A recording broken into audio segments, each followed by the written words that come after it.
Assalamualaikum warahmatullahi wabarakatuh. Selamat pagi semuanya. Perkenalkan, saya Diah Naung Cahyani dari Program Studi Pendidikan Luar Sekolah Universitas Negeri Jakarta. Nah, saya ingin mengajak kalian untuk belajar tentang karya tulis ilmiah. Sebelumnya, saya mau tahu dulu nih, kalian tuh namanya siapa aja sih? Boleh coba diperkenalkan dari Alverina. Ya, Assalamualaikum warahmatullahi wabarakatuh. Waalaikumsalam warahmatullahi wabarakatuh. Saya Arifena Pratiwi dari Program Studi Pendidikan Luar Sekolah 2015. Selamat malam semuanya. Halo Verina. Selanjutnya Fajar Awalia.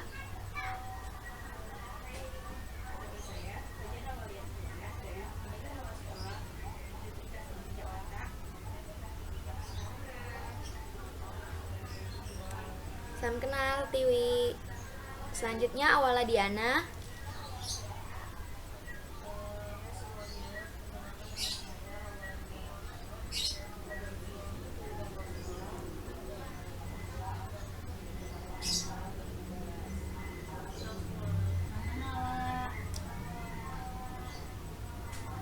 Dan yang terakhir ada Sofi. Coba diperkenalkan dirinya.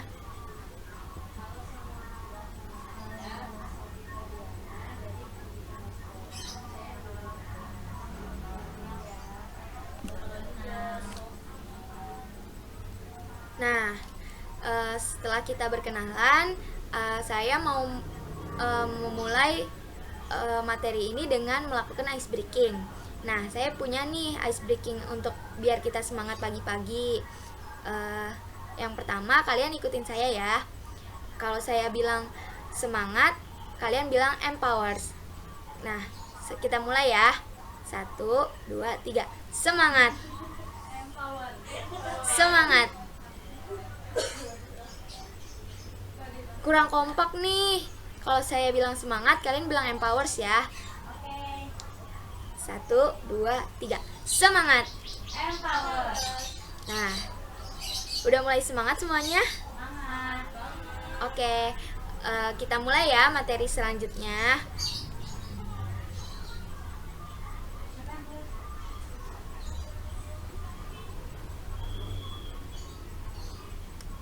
Nah, sebelumnya saya mau nanya, kalian tuh pernah nggak sih tahu karya tulis ilmiah atau kalian pernah buat karya tulis ilmiah? Kalau misalkan ada, apa karya tulis ilmiah yang pernah kalian buat? Kalau misalkan Verina, Bisa diulang, Kak? ya. Jadi saya mau tahu kamu itu pernah nggak sih tahu tentang karya tulis ilmiah? Kalau kalau sekedar tahu, saya sempat pernah bantuin teman saya. Jadi waktu zaman sekolah itu, saya ada teman saya yang anakir karya ilmiah remaja. Nah, kan kalau waktu itu kan banyak bikin karya tulis ilmiah ya. Nah, dari teman saya itu, saya diajakin untuk join untuk gabung. Jadi ya apa ya? Apa sih kesempatan juga gitu ya buat biar saya belajar. Jadi ya saya ikut-ikutan aja. Jadi dari situ saya sedikit tahu tentang karya tulis ilmiah. Oke, terima kasih Verina. Kalau Sofi Febiana, apa yang kamu ketahui tentang karya tulis ilmiah?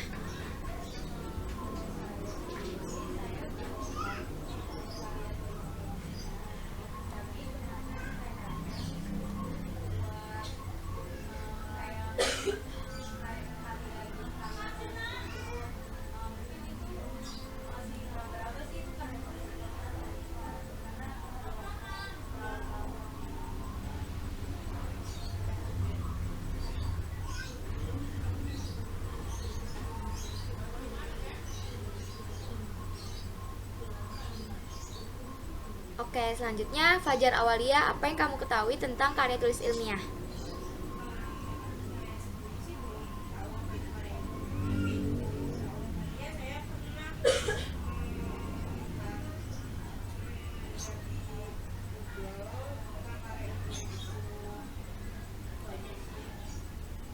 Oke, kalau awal Diana, apa yang kamu ketahui?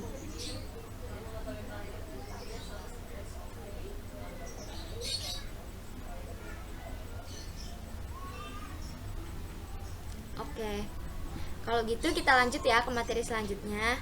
Pada siap gak nih? Oke. Nah, dalam menyusun karya tulis ilmiah, ada struktur penyajiannya. Yang pertama, kalian harus menulis sebuah pengantar. Lalu, jenis atau bentuk dan kaidah karya tulis ilmiah. Selanjutnya, kalian harus membuat elemen karya tulis ilmiah dan makalah kebijakan serta beberapa tips menulis, lalu kemudian ditutup dengan penutup. Nah, bagian pertama menulis sebuah pengantar. Kalian semua udah pernah paham belum cara menulis sebuah pengantar itu kayak gimana? Pengantar itu dia yang apa ya, gambaran secara gambaran secara umum dari penulisan tersebut. Oke. Nah, untuk mengetahui lebih tepatnya, kita lihat materi selanjutnya ya. Nah, ada sejarahnya nih kinerja bangsa dalam karya tulis ilmiah. Jadi, pada tahun 2004, jumlah publikasi ilmiah internasional para peneliti Indonesia sebanyak 522 paper, jauh di bawah Singapura, Thailand, atau Malaysia. Jadi, kalau misalkan kalian mengaku kalian berkebangsaan negara Indonesia, bisa nih kalian memperdalam ilmu menulis kalian supaya Indonesia itu nggak ketinggalan jauh di bawah Singapura, Thailand, atau Malaysia. Nah, kalian siap nggak kalau misalkan kalian tuh menegas-tegaskan diri untuk mulai melakukan kegiatan kayak menulis kalau misalkan ada waktu senggang kayak gitu? Coba saya mau nanya Ariferina. Mungkin siap, tapi tentunya butuh teman ya supaya enggak kayak bingung sendirian. Oke, nah kalau awal Diana gimana nih? Siap atau enggak kalau misalkan untuk mulai diri untuk menulis?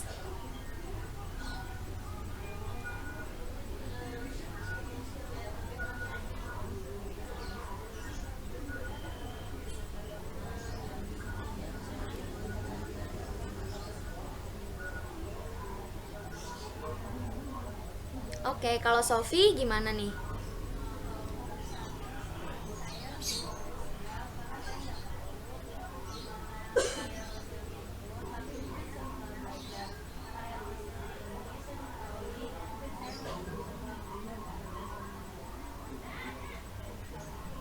Oke, nah kalau yang terakhir Fajar Awalia, kamu siap gak untuk memulai diri menulis?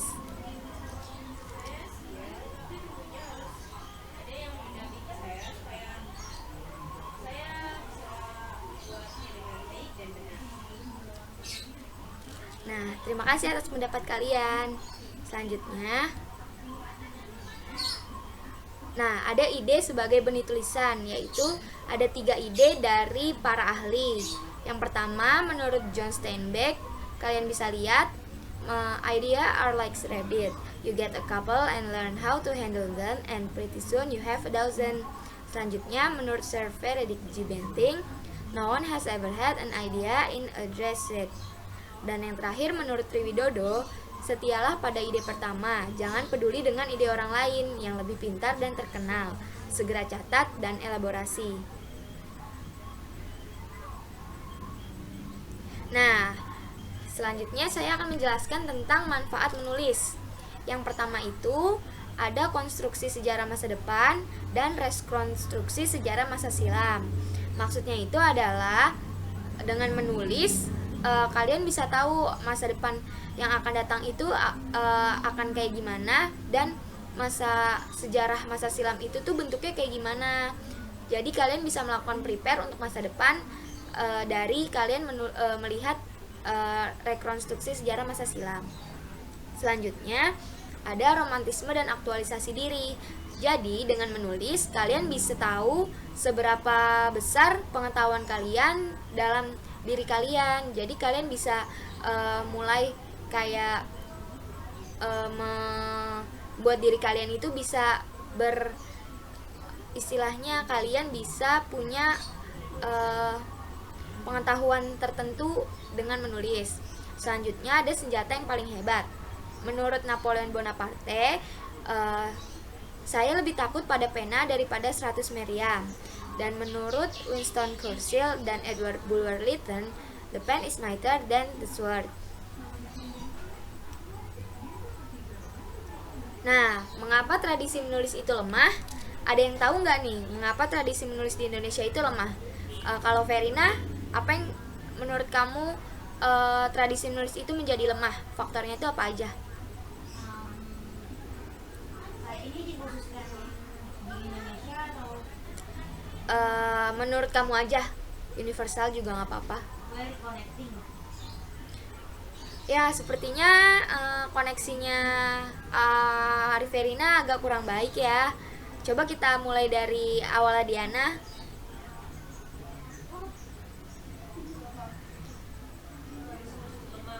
Ya, Ya.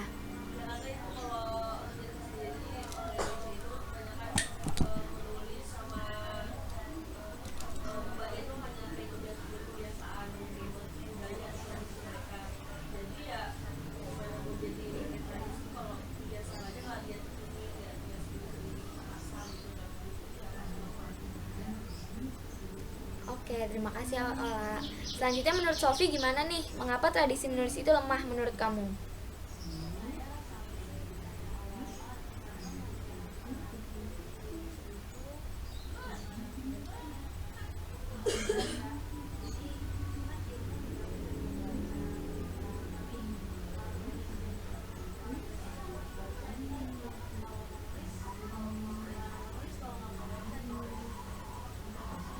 Oke, pendapat kamu bagus. Selanjutnya menurut Fajar Awalia, mengapa tradisi menulis itu lemah menurut kamu?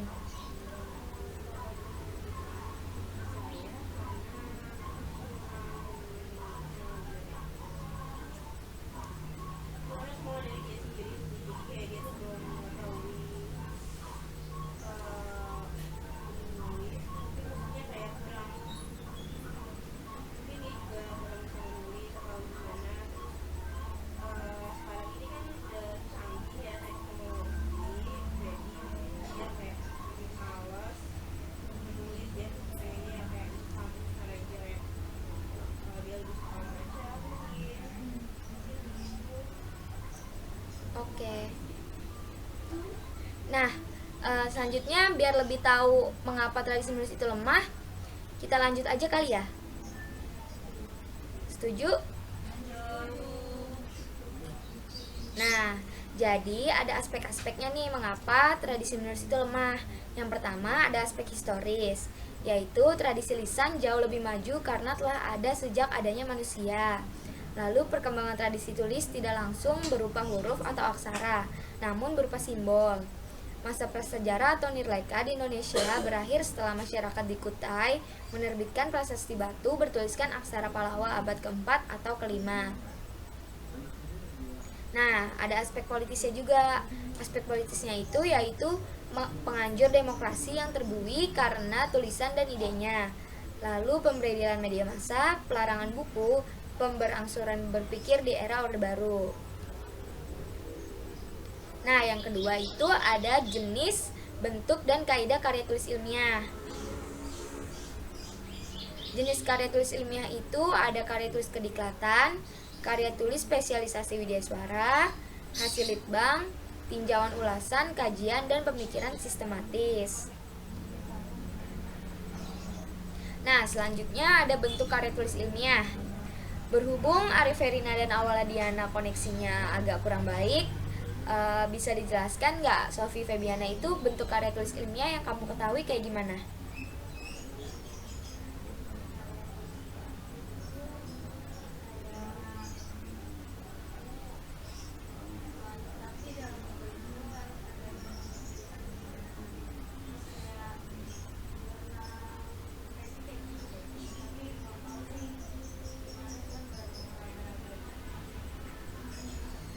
Oke, kalau Fajar Awalia, bentuk karya tulis yang kamu ketahui itu kayak gimana?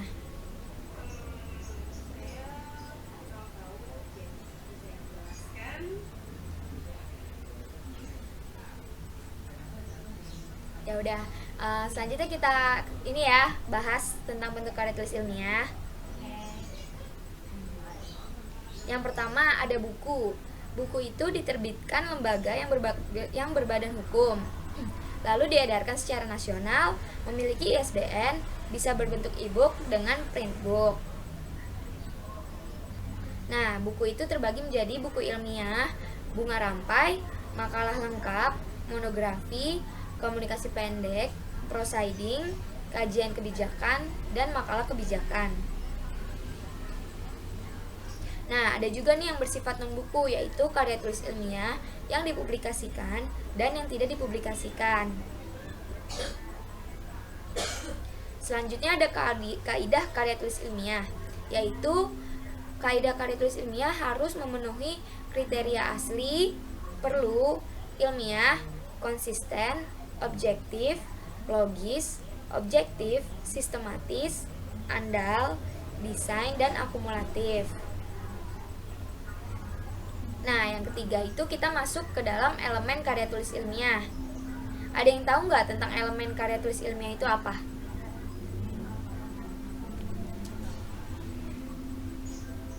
Arifverina, apa kamu tahu tentang elemen karya tulis ilmiah?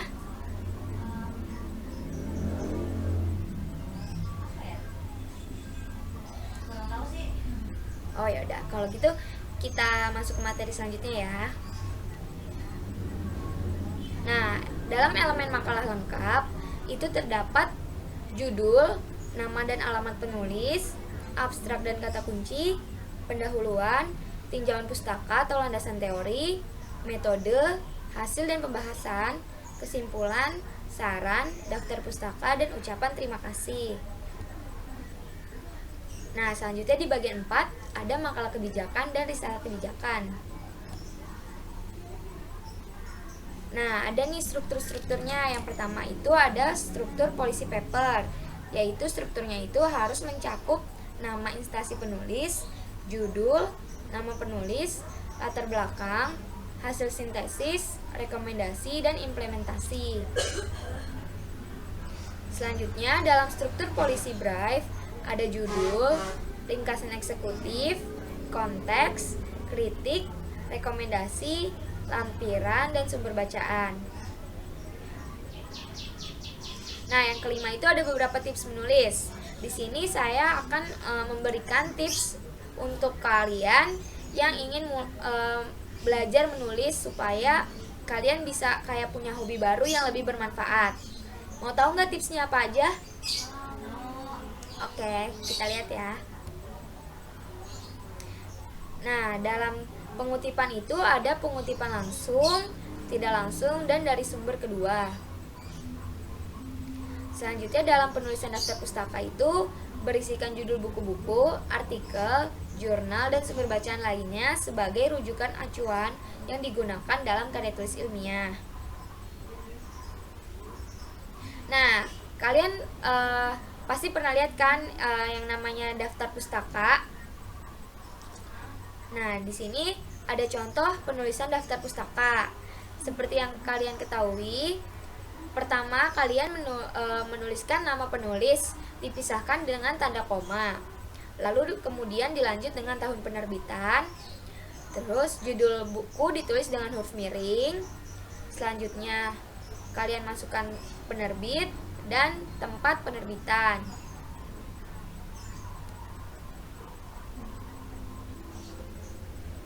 Nah, tips yang pertama adalah usahakan agar tulisan memenuhi akurasi, brevity, dan clarity. Selanjutnya, pelajari selera pembaca dan pelajari karakter media. Lalu, kutip sesuatu dari media yang kita tuju. Selanjutnya, pada tahap awal, munculkan gagasan yang sumbernya berdasarkan pengalaman, pengamatan, visi, dan pendapat. Tips yang kedua, untuk pemula yang belum mampu menulis secara mengalir, gunakan plot, bagan, atau outline dengan pola tertentu. Yang pertama itu misalkan menggunakan duduk perkara, lalu kemudian diikuti dengan alasan, selanjutnya misal, dan yang terakhir duduk perkara lagi. Lalu yang kedua itu ada dahulu, sekarang, dan masa depan. Kemudian ada perhatian, minat, dan tindakan. Ada juga berdasarkan 5W plus 1H. Dan yang terakhir itu ada tesis, antesis, dan sintesis. Nah, tips yang terakhir itu perbanyak praktek. Gunakan kalimat sambung atau paragraf baru dan perkaya kosakata. Yang terakhir nih ada bagian 6 atau penutup. Sebelumnya kalian tahu nggak sih penutup itu terdiri dari apa aja? Kalau menurut Fajar Awalia, penutup itu, oh Verina tahu mungkin. Terdiri atas kesimpulan dan saran. Ya. Lalu kita ini aja ya, kita bahas selanjutnya. Jadi bagian penutup dari karya ilmiah adalah simpulan dan saran. Cara penulisan pada artikel bergantung gaya jurnal. Bagian ini dapat merupakan bagian terpisah atau bergabung dengan bagian pembahasan atau hasil dan pembahasan.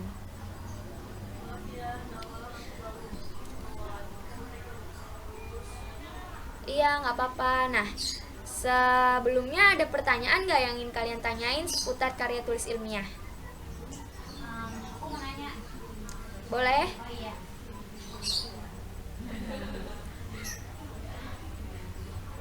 Ari Verina, Ya. kamu mau bertanya apa? Bagaimana jika kan apa ya? Kayak kita aja deh, kita masih kan S1 ya. S1 kan itu kan di akhir itu kita perlu bikin skripsi. Skripsi itu semacam kayak karya tulis kan ya. Ya. Nah, terus dan itu udah wajib kan, kalau misalkan mau lulus ya kita harus bikin skripsi. Nah, gimana buat orang yang memang gak ada sama sekali ketertarikan dalam dunia menulis, terus juga yang namanya orang gak ada ketertarikan walaupun dididelin terus, kalau memang dari dianya gak tertarik, itu kan susah ya. Menurut Kak Dia, gimana pandangan kakak terhadap masalah yang seperti itu? Oke, saya jawab ya. Oke. Jadi kalau misalkan skripsi kayak gitu kan itu harusnya menjadi tuntutan dia dong dalam kuliah. Nah, percuma aja dia kuliah bertahun-tahun tapi dia nggak menyelesaikan skripsinya dia. Nah, kalau misalkan kayak gitu, kita harus memulainya dengan mengajak dia tuh supaya berkeinginan untuk menulis skripsi, atau kita bisa kayak nggak mendoktrin, cuma kita lebih kayak ngasih tahu dia kalau skripsi itu penting untuk kuliahnya dia supaya dia bisa lulus untuk melanjutkan kehidupan kan. Nah, kalau kayak gitu kita bisa mengajak dia tuh untuk sedikit demi sedikit, jangan langsung kayak langsung matokin dia harus membuat skripsi, tapi dari bagian awal dulu, dan kita harusnya bisa membantu dia supaya dia bisa punya keinginan untuk menyelesaikan skripsinya dia. Seperti itu, Verina. Oke, makasih ya Kak. Ya, selanjutnya awalnya Diana.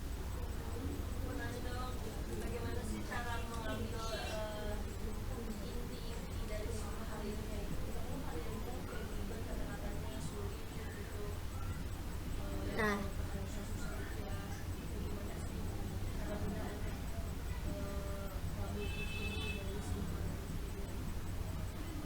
oke, saya jawab ya. Jadi dalam menulis karya ilmiah itu kan tadi ada struktur penyajian.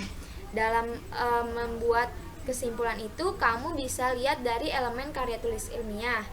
Di situ kamu udah menentukan isi dari karya tulis ilmiah tersebut. Maka dari itu kamu bisa mengambil sedikit isi dari elemen karya tulis ilmiah supaya kamu jadikan kesimpulan di akhir karya tulis kamu. Jadinya orang lain tuh bisa menangkap apa sih isi dari karya tulis ilmiah kamu itu di karya kesimpulan yang kamu buat di akhir, seperti itu. Ya, selanjutnya Fajar Awalia.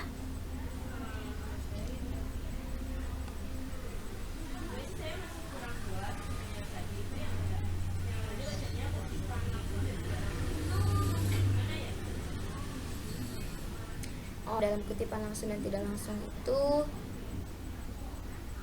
kita lihat ya.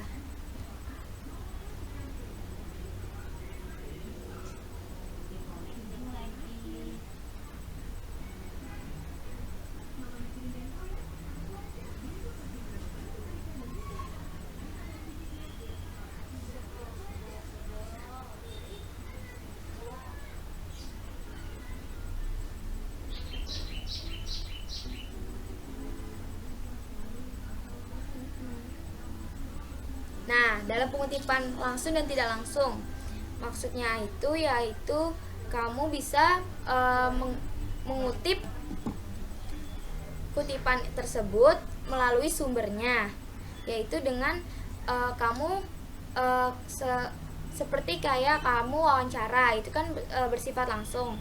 Nah, kalau tidak langsung itu kamu bisa ambil dari bukunya dia atau dari beberapa artikel, tapi nanti kamu masukkan sumbernya seperti itu.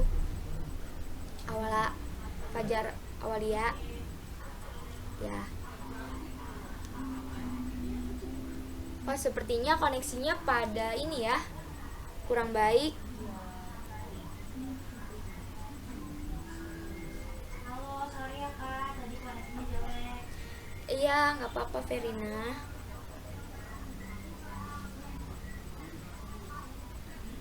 Ayo kita tunggu teman-teman yang lain.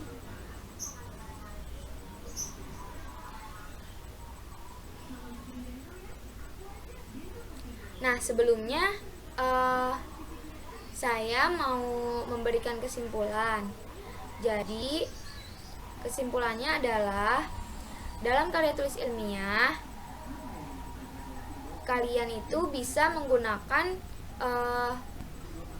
struktur penyajian untuk membuat karya tulis ilmiah yang baik dan tepat. Jika kalian sudah menggunakan struktur penyajian, karya tulis kalian bisa dikatakan benar. Namun jika kalian masih kurang dalam menulis karya tulis ilmiah berdasarkan struktur penyajian, mungkin karya tulis kalian belum tepat dengan apa yang seharusnya. Nah, sebelumnya saya mau nanya nih, saya mau merefleksi, menurut Fajar Awalia, pembelajaran seperti ini tuh menurut kamu kayak gimana?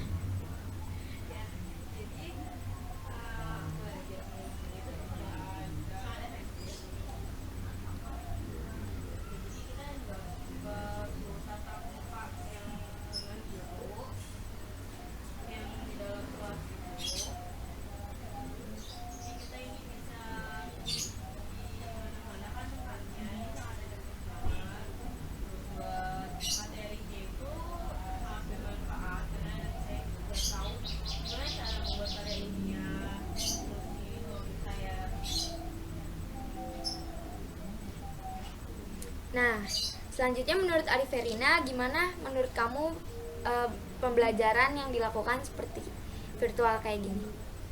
Ya, saya sangat suka dengan metode pembelajaran seperti ini karena walaupun saya sekarang posisi sedang ada di rumah, tapi saya tetap bisa mendapatkan ilmu.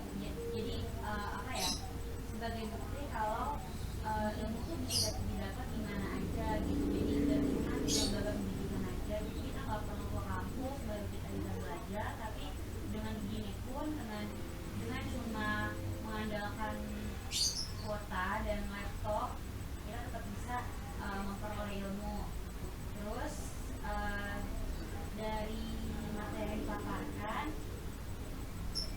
saya jadi paham, walaupun sebelumnya saya sudah sedikit tahu tentang karya tulis ilmiah, tapi melalui pembelajaran kali ini saya jadi jauh lebih paham tentang karya tulis ilmiah. Dan pemaparan yang dilakukan oleh Kadia juga sangat jelas, jadi ya itu membantu saya memperoleh informasi yang didapat. Terima kasih Verina. Kalau menurut Awaladiana, apa kamu menyukai pelajaran seperti ini? Mungkin itu satunya karena belum butuh banget,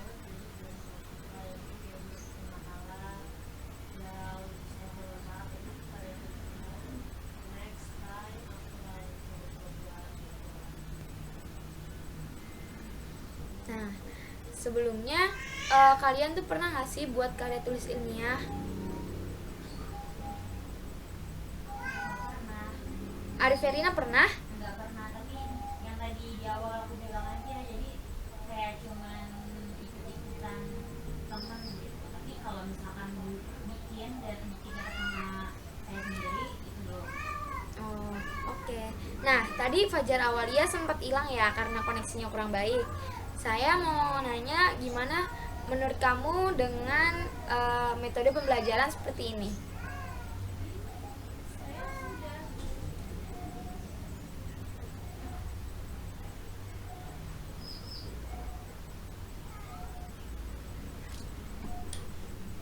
Sofi, sepertinya koneksinya kurang baik ya.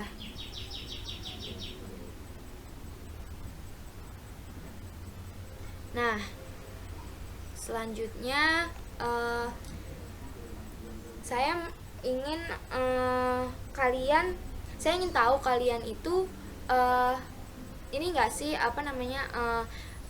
punya setelah kalian belajar seperti ini, ada nggak sih niat kalian untuk membuat karya tulis ilmiah atau kalian ingin menulis? Kalau Ariferina, apa kamu punya minat seperti itu atau tidak?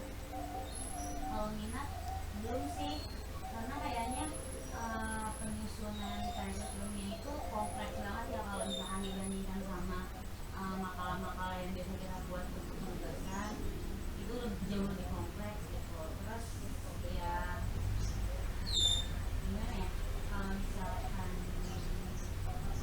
ada keinginan mungkin suatu saat nanti pasti akan berhadapan dengan itu, tapi untuk sekarang ini belum ada minat sih. Oke, kalau Awala Diana,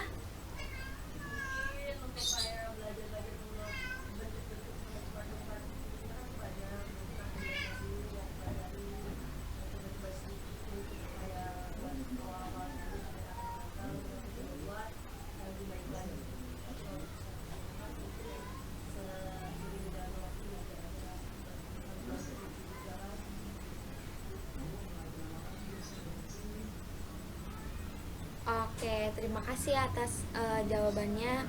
Nah, ada nggak sih kalian? Saya ingin tanya, kalian itu semester berapa ya? Iya, sempat. Oh, semester 4. Nah, dalam kalian setelah kalian melakukan pembelajaran karya tulis ilmiah, kalian merasa dapat terbantu untuk menyusun skripsi nanti, untuk prepare bahwa mengetahui basic-basicnya menyusun skripsi atau tidak? Kalau Ariferina, Ya, terbantu sih.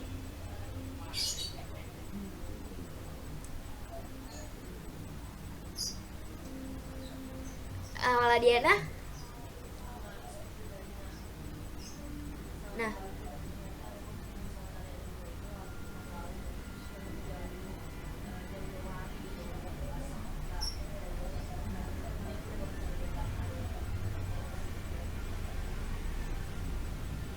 Sofi baru muncul nih.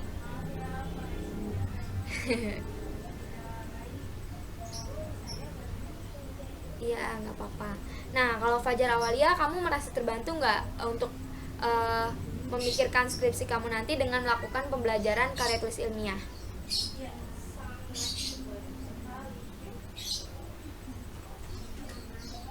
Ya, kalau Sofi Febiana?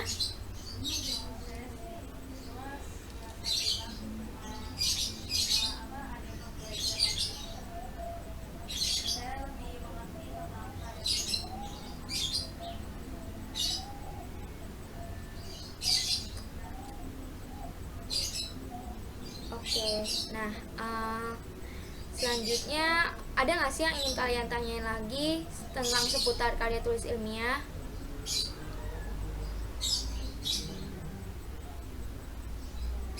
Kalau nggak ada, kayaknya udah pada mulai nggak semangat lagi nih.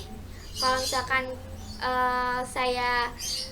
kita ini aja ya, kita ice breaking lagi ya, supaya kalian pada semangat. Ingat kan ice breakingnya seperti yang tadi di awal? Nah, ayo kita mulai ya. 1, 2, 3. Semangat. Empower. Semangat, Empower. semangat. Empower. Nah, pada semangat lagi untuk belajar. Semangat. Hmm, Sepertinya awalnya Diana koneksinya kurang baik.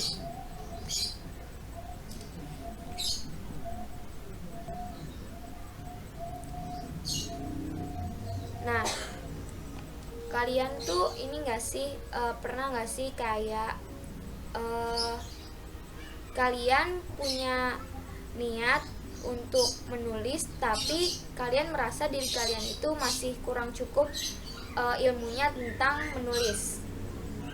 Saya Ariferina.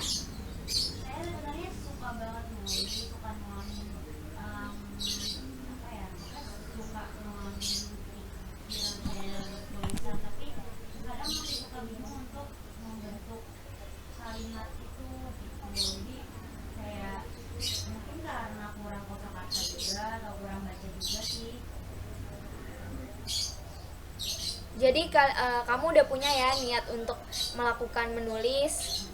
Nah, seperti yang tadi saya jelaskan, kalau Indonesia itu uh, tingkat menulisnya itu lebih rendah dibandingkan negara Thailand dan Malaysia.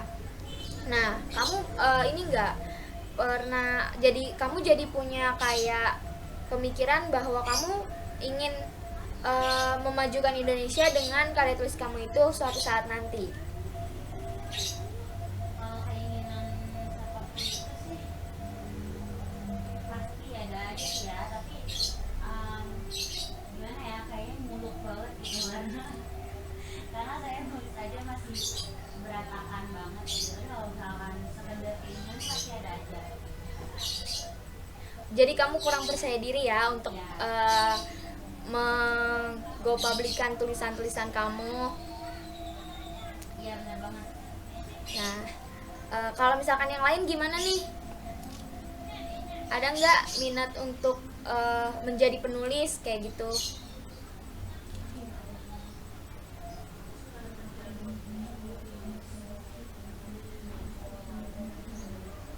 Oh gitu. Tapi kamu terbantu kan dengan mengikuti pembelajaran ini?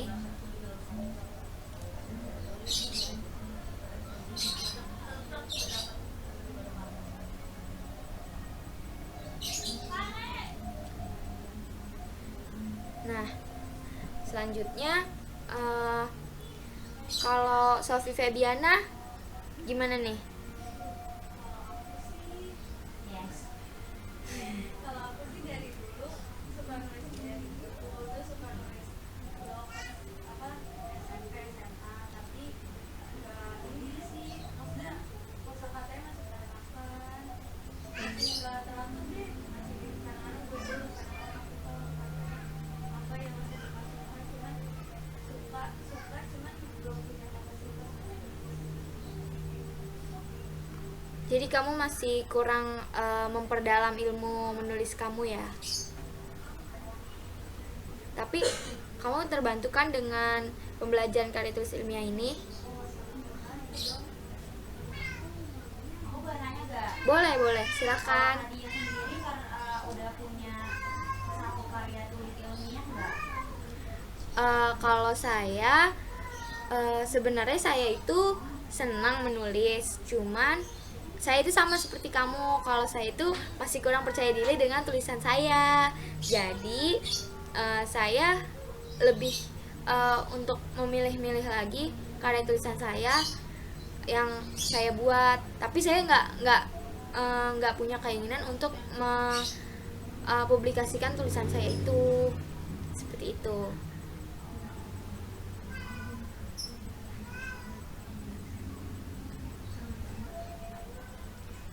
Nah, sebelum kita kan sudah tahu nih materi-materi tentang karya tulis ilmiah. Kita juga udah belajar tadi tentang karya tulis ilmiah. Sebelum kita menutup pembelajaran kali ini, aku mau tahu nih kritik dan saran dari kalian. Kalau dari Ariferina? Kalau kritiknya jadi terhadap apa terhadap ini aja cara pembelajaran kita itu kayak gimana, kurangnya di mana gitu. Kalau kurangnya sih nggak ada sih ya. Apa kalau kurangnya kayaknya kurang di sayanya deh, karena dari tadi saya on off terus karena apa, sinyal saya kurang baik, jadi kurang mendukung untuk mengikuti pembelajaran kali ini gitu. Tapi kalau misalkan kritik terhadap pembelajaran kali ini itu sih nggak ada gitu. Terima kasih Verina. Nah, kemudian Fajar Awalia. Iya, sama kayak Farina sih, yang masalah koneksi aja sih dari kitanya. Jadi kan dari tadi koneksinya juga mungkin sering mati-matian dari kitanya. Terus itu sekarang sih udah bagus. Kita udah tahu lagi tentang variasinya, udah top banget deh pokoknya. Terima kasih ya Fajar Awalia. Nah, kalau menurut Awala Diana.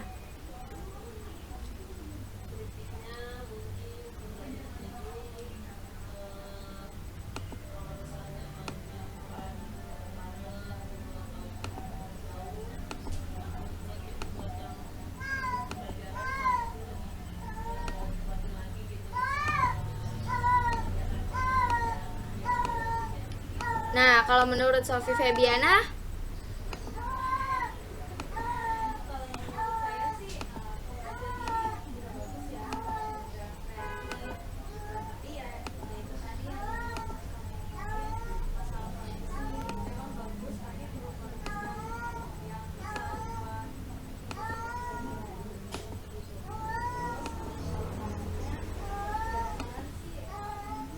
bagus, apa namanya, cara pemaparannya bagus.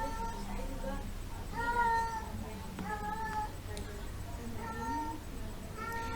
Ya, sekian pembelajaran kita kali ini. Kurang dan lebihnya mohon maaf. Saya berterima kasih. Jangan lupa ya kalian untuk terus mengikuti pembelajaran kita, kursusnya kita, supaya kita bisa mendapatkan ilmu yang lebih banyak lagi. Kalian setuju? Nah, untuk penutup yang terakhir, saya mau kalian semangat lagi nih. Ayo, 1, 2, 3. Semangat! Empower. Nah, wassalamualaikum warahmatullahi wabarakatuh.